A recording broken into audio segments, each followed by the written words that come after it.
You know, anybody can build a gate in their yard, but not just anybody can design one like this. We call this a moon gate, obviously for the shape of this entryway. Maybe something you'd see in Asia or possibly an old Star Trek flick. Hi, I'm Ken Bastida. That's our project this time around. You know what? We're going to show you how you can build it yourself for about $1,600 over the course of about 3 weekends. You interested? Let's get started. That's right, we'll show you how to put together this round moon gate, an inviting entrance to any garden, and a creative planting plan that shifts from succulents to woodland plantings, plus stone islands, an easy-to-build focal point to showcase plants in the garden.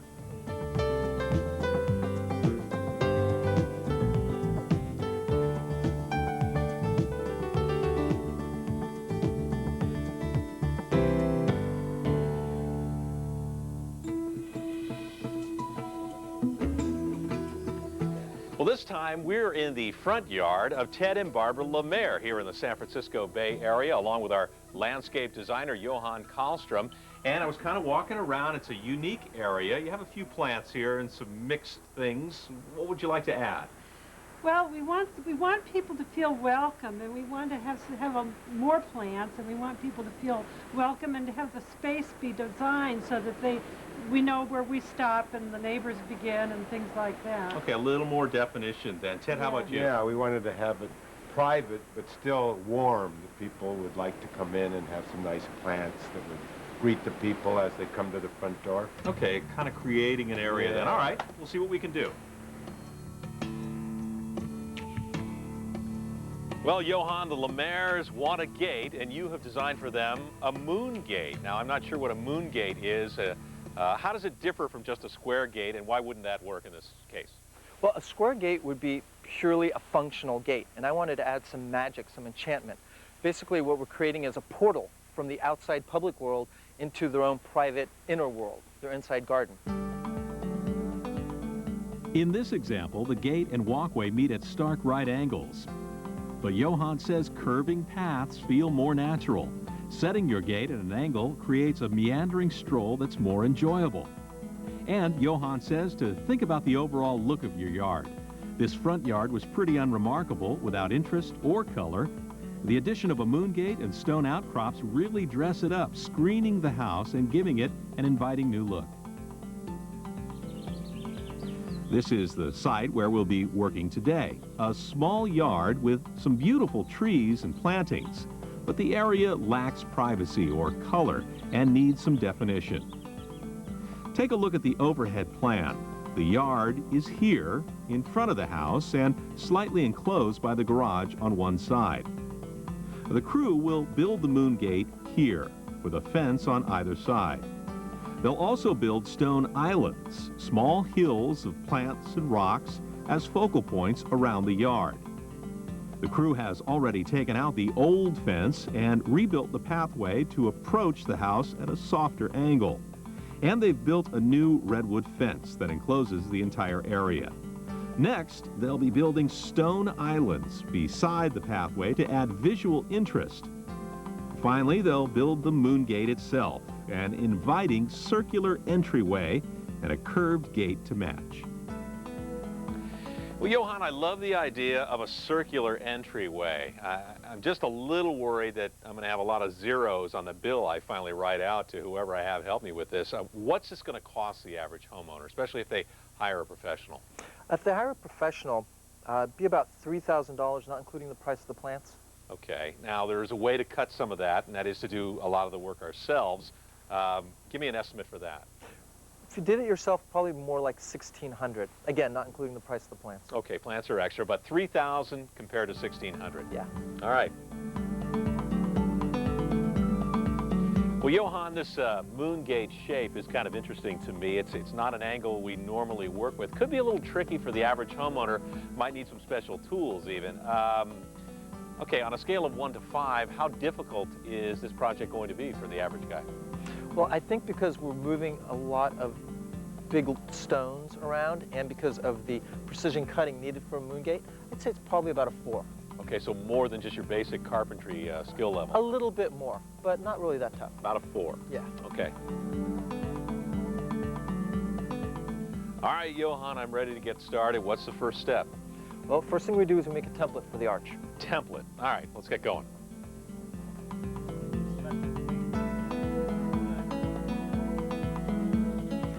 Well, I'm here with Theodore Herzberg. He's the master carpenter for this particular project.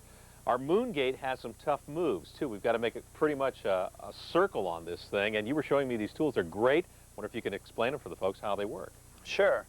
This is a set of tools called trammel points, and it transforms a board similar to the one right here in front of us into a large compass. On one end you have a point, which is the fixed point for the radius of the circle that you want to draw, and on the other end you have the marker, which in this case is a pencil, and you fasten that to the other end of the board, and then you have a large compass. You attach this to your point, and you can draw the circle. Okay, great. So we can adjust this to any length we want. Absolutely. Well, that's a great tip. To put together the moon gate, Theodore is using a full menu of tools that you can rent by the day. A miter box, circular saw, and router for about $20 each. A jigsaw for about $12, a planer for about $40, and a framing nailer for about $32. To take the guesswork out of all the precision cutting on this project, Theodore has already made this plywood template for the ark, but he's showing us how he put it together.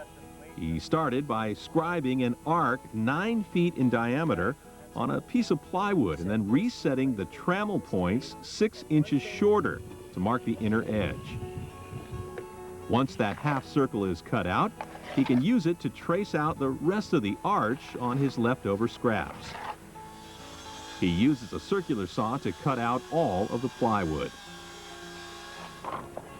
Finally, Theodore bolts all the pieces together to make this semi-donut shape. Now that the template is done, it's time to move on to the building of the arch itself.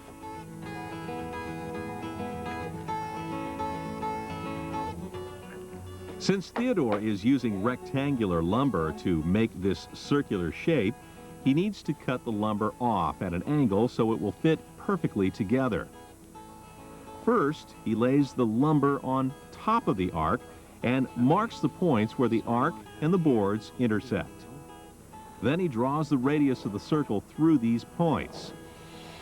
Cut along those angles, the boards will fit together perfectly to form the arch. After cutting the angles, Theodore planes the wood using that electric planer so all of the pieces are exactly the same width. Next, Theodore lays the boards out in the arch shape. He joins the lumber using polyurethane glue first and then screwing it all together. After the glue dries, Theodore traces the template onto his lumber. Then he elevates the boards so he can easily cut them with a jigsaw. To build up the width of the moon gate, Theodore is adding 2 more layers of redwood to the arc, all cut with that template. This time, he covers the joints of the first layer with the boards of the next, and glues and nails them for a tight hold. Then he cuts them to shape with a router. And finally, we're ready to set up the archway. Theodore recommends setting the arch on a few pieces of flagstone to keep the wood off wet soil. He secures it to the fence with screws, using a few pieces of scrap wood as spacers. And our moon is ready for its first spacewalk. Well, our entryway looks great. Our arch is complete. Stick around, because when we come back, we're going to show you how to create islands of stone in your own yard. We'll be right back.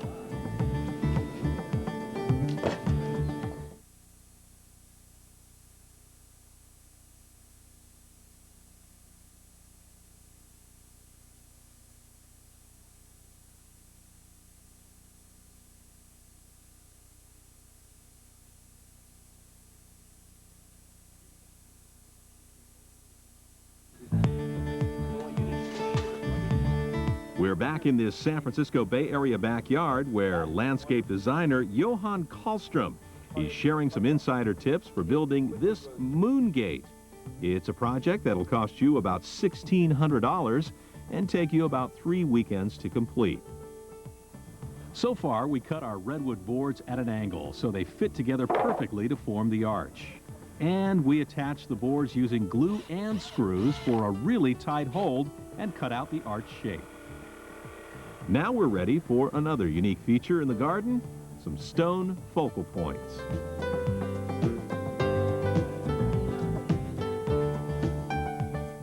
Johan, I'm kind of intrigued about this whole concept of stone islands that you want to create for this project. Can you explain for me what a stone island is? Sure. A stone island, or I like to also call them stone outcrops, is where we do a buildup of soil and stones to create kind of a raised natural area. And stone outcrops or stone islands serve a few functions in a design sense. The first is they create an area of visual interest, a place where your eye focuses on in the garden. The second thing they do is they create an area of elevation interest in an otherwise flat garden, since most homeowners' gardens are flat. To build the stone islands, Johan says the first step is to make a pile of soil about the height that you'd like the outcropping to be. Then dig a trench around it. To bury that first layer of stones, make sure they're really set firmly. Next, just arrange stones over the rest of the mound, placing them irregularly so they look natural. Johan says to avoid symmetrical patterns or your islands will look more like burial mounds. Johan likes to place flags to indicate where he'll be putting plants, which also helps when he installs the drip irrigation system.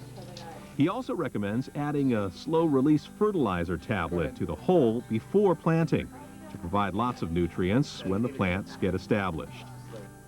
And the finished stone islands bring color and interest to the otherwise flat yard.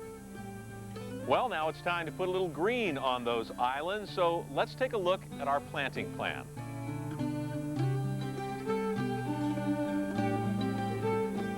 Well, Johan, this really is a unique project. I'm wondering about the plants. How do you plan to incorporate them? Well, we're actually doing 3 different themed sub-gardens in the garden. We're starting out front with a dry garden, a desert garden, to incorporate some of their existing cactus and desert plants and a beautiful blue palm that they had. Then we're transitioning around the moon gate to a Mediterranean style garden, and then behind that, in their inner sanctum, so to speak, is going to be a Tuscan woodland garden to fit in with some existing giant Italian stone pines they have. Johan is creating a dry garden outside the moon gate using succulents and color to accentuate the homeowner's beautiful blue palm tree.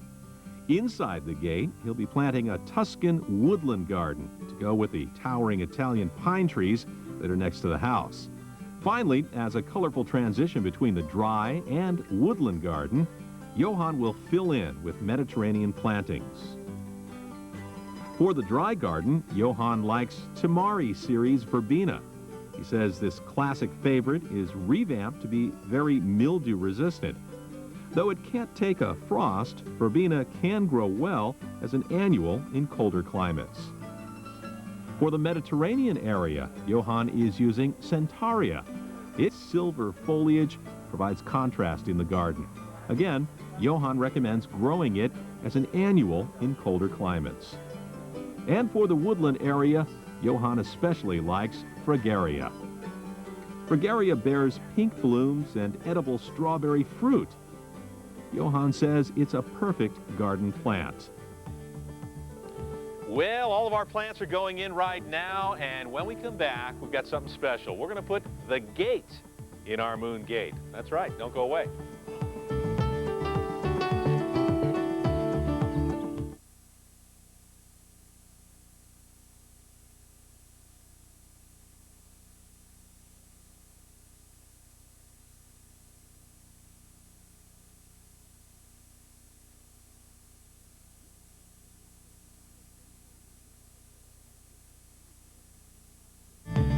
Welcome back to this San Francisco Bay Area yard where landscape designer Johan Karlstrom is sharing some insider tips on how to build a moon gate, a project that will cost about $1,600 and take 3 weekends to complete. Well, so far we've put together the arched entryway for the gate using a plywood template to cut our lumber perfectly to size. We've created some stone islands from rock and soil making the shapes irregular so the outcrops look natural.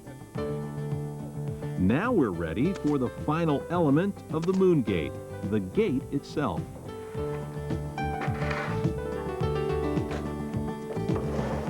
All right, we're moving right along. Theodore, what are we going to do for this gate? We're going to match the arch to the top of the gate, and to do that, I'm going to take fence boards that are longer than the regular ones, and I'm going to use a jigsaw to cut the top, the same circle. Okay, so just a simple jigsaw cut then on the fence boards, that'll give us the arch. Yeah. All right, good tip. To make the gate, Theodore starts by putting together its Z-shaped frame. He's using 2x4 redwood that he cuts to fit inside the gate opening. Next, Theodore screws on the crosspiece with galvanized screws to complete the Z. So you know everything will fit perfectly, Theodore suggests you hang the frame on its hinges before attaching the fence boards. Then you can attach the 2x6 fence boards, again using that polyurethane glue and galvanized screws. Theodore has chosen very long boards so that he can later cut them off in a curve. First, he's making a curved cap for the top of the gate for a really finished look.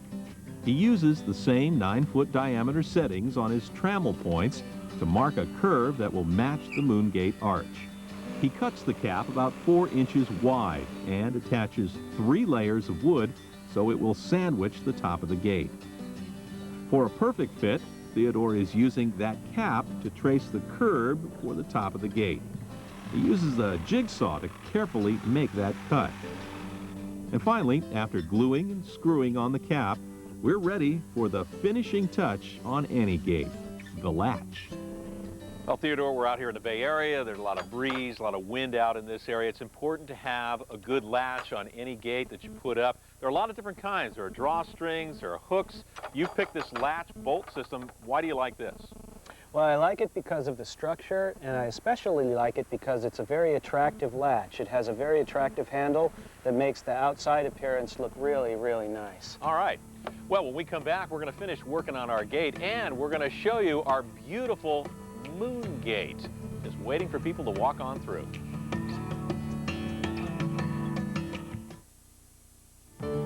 For questions or comments, please write to Landscape Smart, care of HGTV, Box 50970, Knoxville, Tennessee, 37950. Be sure to include the episode number and your daytime phone number.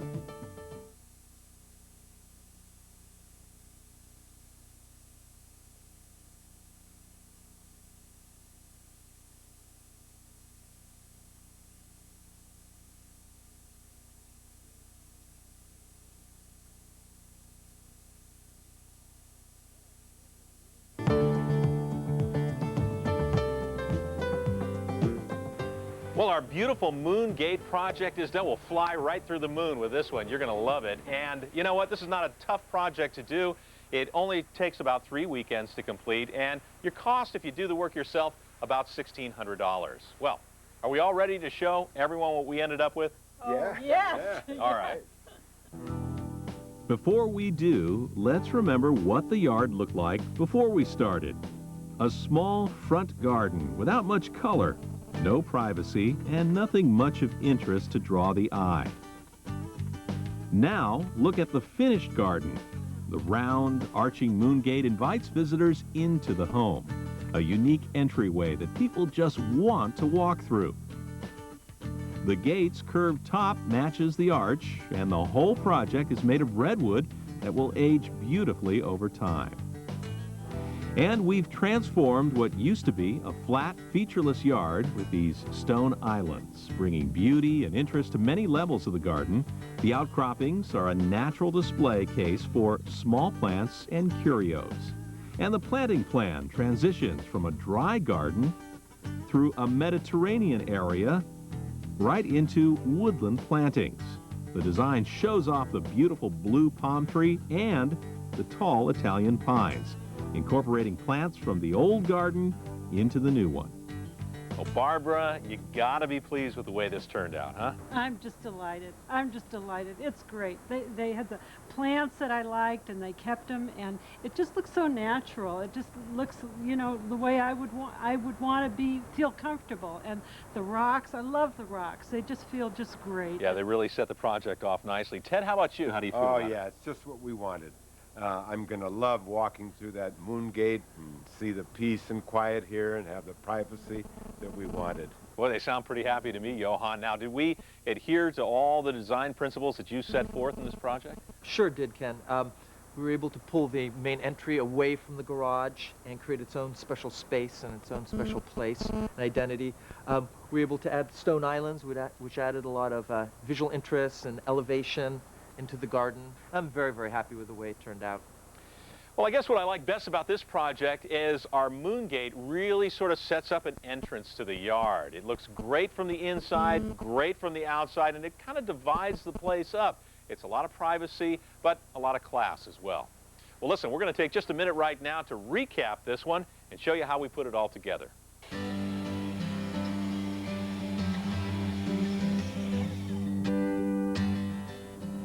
First, we cut the boards and attach them with screws and polyurethane glue using our templates to get the right shape. We cut the arch shape and then glued on 2 more layers for a really solid look. Then we created stone islands in the yard using rocks and soil as a garden showcase for smaller plants. And we made the gate itself. We cut the top into a curve to match the moon gate archway and topped it with a curving cap for a really finished look. And just look at our finished moon gate.